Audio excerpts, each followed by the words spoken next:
I never imagined a single moment could change the direction of my life, but looking back now, I know exactly when everything shifted. It wasn't loud. It wasn't dramatic. It was quiet, confusing, and full of emotions I didn't yet understand. My name is Emily Carter, and this is the story of the day I crossed an emotional line I never planned to cross. It started during one of the most difficult seasons of my life. I had just moved to a new city, trying to rebuild after a painful breakup. My confidence was fragile, my heart guarded, and my days felt longer than they should. That's when Daniel Wright entered my life. Daniel was someone I trusted. He wasn't a stranger or a passing face. He was familiar, reliable, and kind in a way that made you feel safe without trying too hard. We worked together on a long-term project that required late evenings, shared stress, and constant communication. Over time, our conversations moved beyond work, first into casual jokes, then into deeper discussions about dreams, regrets, and the quiet fears we rarely share. I told myself it was harmless. After all, people are allowed to connect. People are allowed to feel understood. One evening, after a particularly exhausting day, we stayed behind longer than usual. The office was almost empty, lights dimmed, the city humming softly outside the windows. We talked about life, about how strange it feels to start over, about how loneliness doesn't always look the way people expect. There was a pause in the conversation, one of those moments where words feel unnecessary. I became aware of how close we were sitting, how the room felt warmer, how my thoughts were suddenly louder than the silence around us. I reached out without thinking. It wasn't bold or intentional.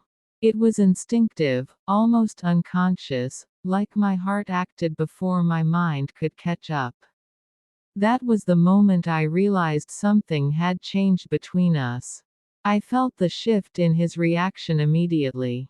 Not in a physical sense that crossed boundaries, but in the tension of the moment, in the way his breathing changed, in the way we both froze. It was the realization itself that felt heavy, the understanding that we were standing at the edge of something we hadn't planned. And I went too far, not because of what I did, but because of what I allowed myself to feel. I pulled my hand back quickly, embarrassed, confused, my face burning with emotion. Daniel didn't say anything at first. He looked at me with concern, not desire, and that somehow made it harder. "We should stop," he said quietly. Not harshly. Not accusingly. Just honestly. That sentence grounded me. In that moment, I understood that crossing emotional lines can be just as dangerous as crossing physical ones. Trust can blur into temptation. Comfort can turn into confusion. And loneliness can convince you that attention is the same as connection. We talked, really talked, about boundaries, about respect, about how easy it is to misinterpret closeness when you're vulnerable. It wasn't an easy conversation, but it was a necessary one.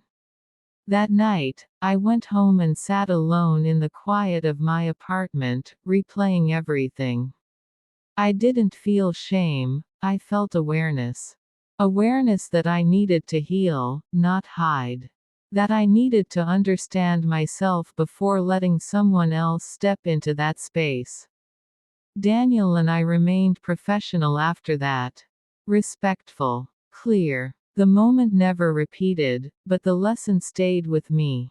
Sometimes, going too far isn't about action, it's about intention. It's about recognizing when your heart is searching for comfort in the wrong place. I don't regret that moment, because it forced me to grow. It reminded me that boundaries protect more than relationships, they protect self-respect. And that's the truth behind the moment that changed everything.